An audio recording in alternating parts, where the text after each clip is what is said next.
Marks ಬೇಕಂತ ಬರೀ ಮಲ್ಕೊಂಡು ಕನಸನ್ನ ಕಾಣ್ತಿದ್ರೆ ಆಗಲ್ಲ. ಗರ್ವದಿಂದ ಹೇಳ್ಕೊಳ್ಳೋ ಮಾರ್ಕ್ಸ್ ಬಂದಿಲ್ಲ ಅಂದ್ರೂ ಪರವಾಗಿಲ್ಲ, ಅಟ್ಲೀಸ್ಟ್ ಗೌರವದಿಂದ ಹೇಳ್ಕೊಳ್ಳೋ ಮಾರ್ಕ್ಸ್ ಆದ್ರೂ ಬೇಕಲ್ವಾ.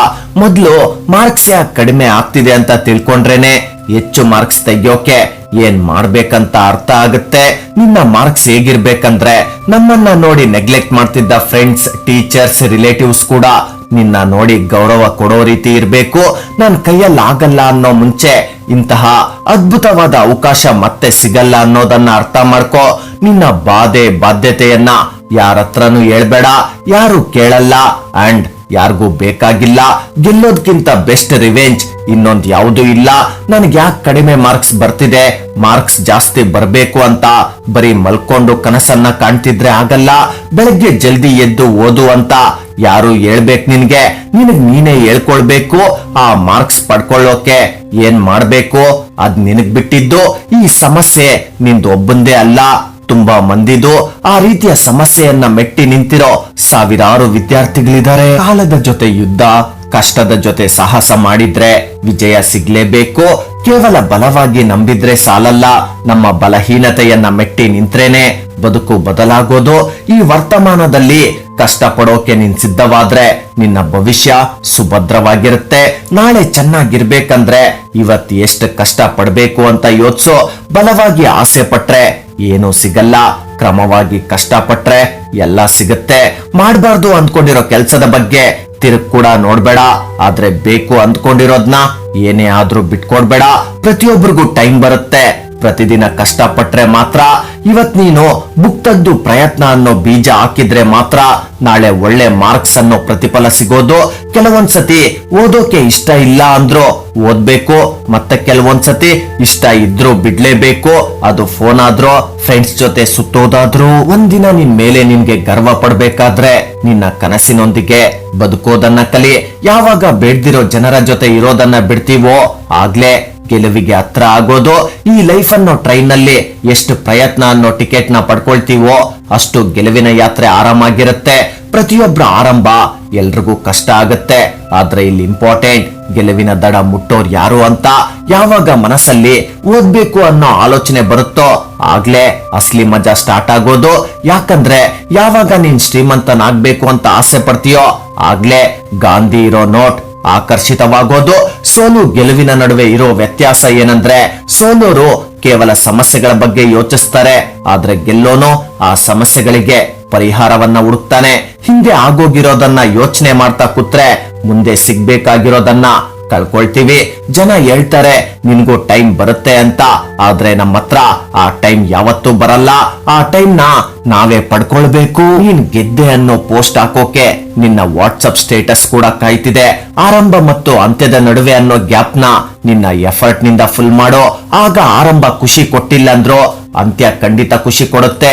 ಇವತ್ ನೀನ್ ನೋಡೋ ಆ school topper, college topper, state topper ಅನ್ನೋರು ಆರಂಭದಿಂದ ಕೊನೆ ಕ್ಷಣದವರೆಗೂ ಕಂಟಿನ್ಯೂಸ್ ಎಫರ್ಟ್ ಹಾಕಿರ್ತಾರೆ.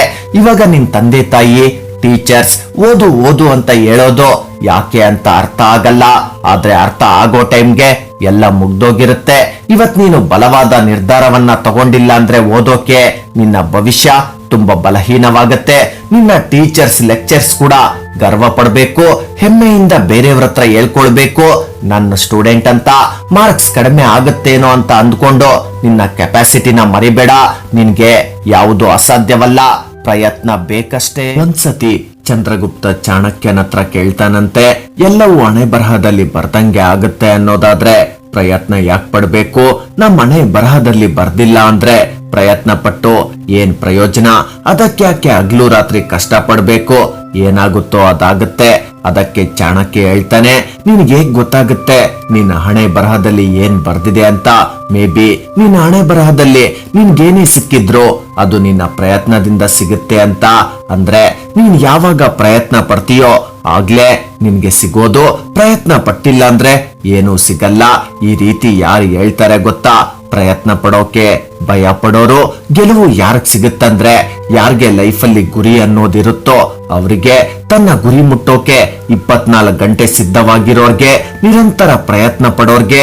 ಪ್ರತಿಯೊಬ್ಬರ ಸಕ್ಸಸ್ ಪ್ರಯತ್ನ ಅನ್ನೋ ಆರಂಭದಿಂದ ಸ್ಟಾರ್ಟ್ ಆಗುತ್ತೆ. ಯಾವುದೇ ಕೆಲಸ ಸ್ಟಾರ್ಟ್ ಮಾಡೋ ಮುಂಚೆ ಆ ಕೆಲಸದಲ್ಲಿ ಬರೋ ಚಾಲೆಂಜಸ್ ನ ಒಂದು ಅಂದಾಜಿರುತ್ತೆ. ಹೆಜ್ಜೆ ಹಿಂದಿಡೋ ಮುಂಚೆ ಅದರ ಪರಿಣಾಮ ಏನು ಅಂತ ಯೋಚಿಸು. ಕಷ್ಟದ ಕೆಲಸ ಮಾಡ್ಬೇಕಾದ್ರೆ ನಿಮ್ಗನ್ನಿಸ್ಬಹುದು ಕಷ್ಟ ನನ್ ಕೈಯಲ್ಲಿ ಆಗಲ್ಲ ಅಂತ. ಆದ್ರೆ ಅಂದ್ಕೊಂಡಿರೋ ಕೆಲ್ಸನ ಮಾಡೋಕೆ ಸ್ಟಾರ್ಟ್ ಮಾಡೋ, ನಿನ್ ಒಳಗೇನೆ ಆ ಒಂದ್ ಸದ್ ಬರುತ್ತೆ, ಎಸ್ ಇದು ಸಾಧ್ಯ ಇದೆ ಅಂತ. ಸಕ್ಸಸ್ ನ ರೂಲ್ ಏನಂದ್ರೆ ವರ್ಷದ 365 ದಿನಗಳ ಪ್ರಯತ್ನ. ಎಕ್ಸಾಮ್ ನಲ್ಲಿ ಒಳ್ಳೆ ಮಾರ್ಕ್ಸ್ ಬರೋದು ಅವ್ರಿಗೆ, ಪ್ರಯತ್ನ ಪಡೋಕೆ ಭಯ ಪಡೋರು ಕೇಳಿ. ಈ ಜೀವನ ಬಹು ಅಮೂಲ್ಯವಾದದ್ದು, ಆ ದೇವ್ರು ಕೊಟ್ಟಿದ್ದಾನೆ. ಒಳ್ಳೆ ರೀತಿ ಜೀವನ ಮಾಡೋದು ನಮ್ ರೆಸ್ಪಾನ್ಸಿಬಿಲಿಟಿ. ನಿಜ ಹೇಳ್ಬೇಕಂದ್ರೆ ಈ ಜೀವನದಲ್ಲಿ ಸುಖ ದುಃಖ ಎರಡೂ ತುಂಬಿರುತ್ತೆ. ಕಷ್ಟ ದುಃಖಗಳ ನಡುವೆ ಹೋರಾಡ್ಬೇಕು. ಕಷ್ಟ ದುಃಖಕ್ಕೆ ಭಯ ಪಟ್ರೆ ಬದುಕನ್ನ ಜೀವಿಸೋಕೆ ಆಗಲ್ಲ. ಈ ಜೀವನದಲ್ಲಿ ಯಾವುದು ಚಿಕ್ಕದಲ್ಲ, ಯಾವ ಗುರಿನೂ ಚಿಕ್ಕದಲ್ಲ. ನಿನ್ನನ್ನ ನೀನು ಎಷ್ಟು ಸ್ಟ್ರಾಂಗ್ ಅನ್ಕೊಳ್ತೀಯೋ, ಪ್ರತಿ ನೆಗೆಟಿವ್ ಸಿಚುವೇಶನ್ ಅಲ್ಲೂ ಎಷ್ಟು ಪಾಸಿಟಿವ್ ಆಗಿ ಯೋಚಿಸ್ತೀಯ ಅನ್ನೋದು ಇಂಪಾರ್ಟೆಂಟ್. ಆಗ್ಲೇ ಈ ಲೈಫ್ ಈಸಿ ಆಗೋದು. ನಮ್ಮನ್ನ ಇನ್ನೂ ಸ್ಟ್ರಾಂಗ್ ಮಾಡ್ಕೊಳ್ಬೇಕಂದ್ರೆ ನಮ್ಮ ವೀಕ್ ಪಾಯಿಂಟ್ ಮೇಲೆ ವರ್ಕ್ ಮಾಡಬೇಕು. ಅದಕ್ಕೆ ಮೊದಲು ನಮ್ಮನ್ನ ನಾವು ಇಂಪ್ರೂವ್ ಮಾಡ್ಕೊಳ್ಬೇಕು. ನಿನ್ನನ್ನ ನೀನು 4 ಪ್ರಶ್ನೆ ಕೇಳ್ಕೊ. What, why, how, when. What ಅಂದ್ರೆ what you want to become. ನೀನ್ ಏನಾಗ್ಬೇಕು ಅನ್ಕೊಂಡಿದ್ಯಾ, ಅದು ಡಾಕ್ಟರ್, ಇಂಜಿನಿಯರ್, ಲಾಯರ್, ಡ್ಯಾನ್ಸರ್ ಈ ರೀತಿ. ಎರಡನೇ question why you want to become that. ನೀನ್ ಏಕೆ ಆ ಗುರಿಯನ್ನ ಇಟ್ಕೊಂಡಿದ್ಯಾ, ನಿನ್ಗಾಗಿನ, ನಿನ್ ತಂದೆ ತಾಯಿಗೋಸ್ಕರನ. Find that reason. Question number 3 how. ನೀನ್ ಅಂದ್ಕೊಂಡಿರೋ ಗುರಿನ ಹೇಗೆ ಮುಟ್ಬೇಕು ಅನ್ಕೊಂಡಿದ್ಯಾ, ಆ ಪ್ಲಾನ್ ಏನೋ. ದಿನದ 24 ಗಂಟೆನಲ್ಲಿ ಏನ್ ಮಾಡ್ಬೇಕು, ನಿನ್ ಗುರಿಗೆ ಎಷ್ಟು ಟೈಮ್ ಕೊಡ್ಬೇಕು. ಇನ್ನು question number 4 when you have to reach your goal. ನಿನ್ನ ಗುರಿಯನ್ನ ಎಷ್ಟು ದಿನ, ಎಷ್ಟು ವರ್ಷದಲ್ಲಿ ರೀಚ್ ಆಗ್ಬೇಕು ಅನ್ಕೊಂಡಿದ್ಯಾ. ಈ 4 ಪ್ರಶ್ನೆಗಳಿಗೆ ಒಂದು ಪೇಜಲ್ಲಿ ಉತ್ತರ ಬರೀ. ಈಗ ನೀನ್ ಬರ್ದಿರೋ ಆ 4 ಪ್ರಶ್ನೆಗಳ ಉತ್ತರನ ಪ್ರತಿದಿನ 2 ನಿಮಿಷ ಟೈಮ್ ಮಾಡ್ಕೊಂಡು ಓದೋ. ನಿನ್ಗೆ ಓದೋಕೆ ಬೋರ್ ಆಗ್ತಿದೆ, ಓದೋಕೆ ಕೆಲ್ಸ ಮಾಡೋಕೆ ಮೂಡಿಲ್ಲ ಅಂದಾಗ ನೀನ್ ಬರ್ದಿರೋ ಆ ಉತ್ತರನ ಓದೋ. ಈ 4 ಪ್ರಶ್ನೆಗಳಿಗೆ ಉತ್ತರ ಬರೆಯೋದು ಈಸಿ, ಗುರಿಯನ್ನ ನಿರ್ಧರಿಸೋದು ಈಸಿ. ಆದ್ರೆ ಆ ಗುರಿಯನ್ನ ಮುಟ್ಟೋಕೆ ಏನ್ ಮಾಡ್ಬೇಕು ಅನ್ನೋ ಪ್ರಶ್ನೆಗೆ ನೀನ್ ಬರ್ದಿರೋ ಉತ್ತರನ 100% ಫಾಲೋ ಮಾಡು ಅಷ್ಟೇ. ಯಾಕಂದ್ರೆ ಗುರಿ ನಿಂದಾದಾಗ ಅದನ್ನ ಮುಟ್ಟೋ ದಾರಿ, ಪ್ರಯತ್ನನೂ ನಿಂದೆ ಆಗಿರ್ಬೇಕು. ದಾರಿ ಸುಲಭ ಇರಲ್ಲ, ಆದ್ರೆ ಗುರಿ ಮುಟ್ಟೋಕೆ ದಾರಿ ಬದಲಾಯಿಸಬೇಕಿದ್ರೆ ಆದ್ರೆ ಯಾವುದೇ ಕಾರಣಕ್ಕೂ ಗುರಿ ಬದಲಾಯಿಸಬೇಡ. You can and you will. ನಿಜ ಹೇಳ್ಬೇಕಂದ್ರೆ ಈ ಮಿಡ್ಲ್ ಕ್ಲಾಸ್ ಲೈಫ್ ನ ಲೀಡ್ ಮಾಡೋದ್ರಲ್ಲಿ ಅಷ್ಟು ಮಜಾ ಇಲ್ಲ, ನಿಜ ಅಲ್ವಾ? ಹಾಗಿದ್ರೆ ನೀನ್ ಮಾಡೋ ಕೆಲ್ಸನ ವಿಭಿನ್ನವಾಗಿ ಮಾಡೋಕೆ ಯಾಕೆ ಟ್ರೈ ಮಾಡಲ್ಲ? ಹಾಗೆ ಸುಮ್ನೆ ಕೂತಿದ್ರೆ ಲೈಫ್ ಬೋರಿಂಗ್ ಅಲ್ವಾ? ಈ ಜಿಂದಗಿ ತುಂಬಾ ಪ್ರೀತಿದು. ಈ ಜಗತ್ತು ನೋಡಿ ನಗುತ್ತೆ, ಆದ್ರೆ ಈ ಪ್ರಪಂಚನ ನೋಡೋ ವಿಧಾನ ಬದಲಾಯಿಸ್ಕೊಳ್ಬೇಕು. ಇಲ್ಲಿ ಪ್ರತಿಯೊಬ್ರು ಬಿಸಿನೇ, ಅವರನ್ನ ಅವರು ಬೆಟರ್ ಮಾಡ್ಕೊಳ್ಳೋಕೆ, ತಮ್ಮ ಕನಸನ್ನ ಪೂರ್ತಿ ಮಾಡ್ಕೊಳ್ಳೋಕೆ. ಅದೇ ರೀತಿ ನಾನ್ ಲೈಫ್ ನ ಇನ್ನೂ ಬೆಟರ್ ಮಾಡ್ಕೊಳ್ಬೇಕು ಅನ್ನೋ ಜೋಶ್, ಸಕ್ಸಸ್ಫುಲ್ ಪರ್ಸನ್ ಆಗ್ಬೇಕು ಅನ್ನೋ ಜೋಶ್, ಯಾವುದೇ ಟಾಪಿಕ್ ನೋ ಇನ್ನು ಡೆಪ್ತ್ ಆಗಿ ಸ್ಟಡಿ ಮಾಡ್ಬೇಕು ಅನ್ನೋ ಜೋಶ್ ಯಾವಾಗ ಬರುತ್ತೆ? ನಮ್ಮೊಳಗಿರೋ ಆ ಪ್ಯಾಷನ್ ನಮ್ಮನ್ನ ನೆನಪಿಸ್ತಿರ್ಬೇಕು.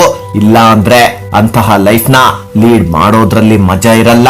ನಾವು ಪ್ರತಿದಿನ ಬದುಕ್ತಿದೀವಿ, ಆದ್ರೆ ನಮ್ಮನ್ನ ತಡೆಯೋರ್ಯಾರೋ?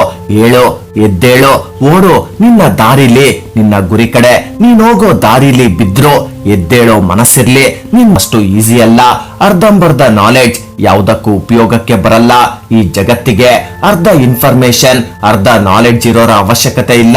ಈ ಜಗತ್ತು ಒಬ್ಬ ಎಲ್ಲಾ ರೀತಿಯಲ್ಲೂ ಕಂಪ್ಲೀಟ್ ಪರ್ಸನ್ನೇ ಆಯ್ಕೆ ಮಾಡ್ಕೊಳ್ಳೋದು.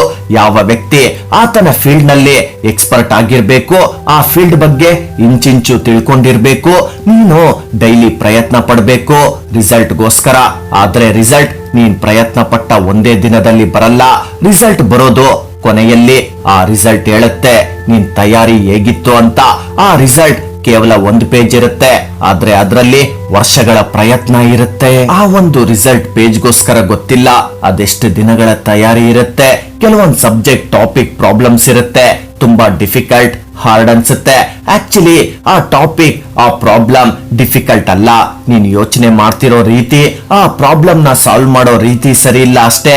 ಕೆಲವೊಂದ್ಸತಿ ಟೀಚರ್ ಏನಾದ್ರೂ ನಮ್ ನೋಟ್ಸ್ ಅಲ್ಲಿ ವೆರಿ ಗುಡ್ ಅಂತ ಬರ್ದ್ರೆ ಅದರ ಫೀಲಿಂಗೇ ಬೇರೆ ಇರುತ್ತೆ. ಯಾವುದೇ ಟಾಪಿಕ್ ಸಬ್ಜೆಕ್ಟ್ ಡಿಫಿಕಲ್ಟ್ ಹಾರ್ಡ್ ಅಂತ ಇಲ್ಲ, ಆ ಸಬ್ಜೆಕ್ಟ್ಗೆ ನಮ್ಮ ಮೈಂಡ್ ಇನ್ನೂ ಪ್ರಿಪೇರ್ ಆಗಿಲ್ಲ ಅಷ್ಟೇ. ಪ್ರಾಬ್ಲಮ್ ನಿನ್ನೊಳಗೆ ಇರ್ಬೇಕಾದ್ರೆ ಸೊಲ್ಯೂಷನ್ ಹೊರಗಡೆ ಎಲ್ಲಿ ಸಿಗುತ್ತೆ? ನಿನ್ನ ಹತ್ರ 2 ಆಪ್ಷನ್ ಇದೆ. ಒಂದು, ಆ ಪ್ರಾಬ್ಲಮ್ ಬಿಟ್ಟು ಸೈಡ್ಗೆ ಹೋಗು. ಇನ್ನೊಂದು, ಆ ಪ್ರಾಬ್ಲಮ್ ಹಿಂದೆ ಬಿದ್ದು ಬರೋವರೆಗೂ ಬಿಡಬಾರ್ದು.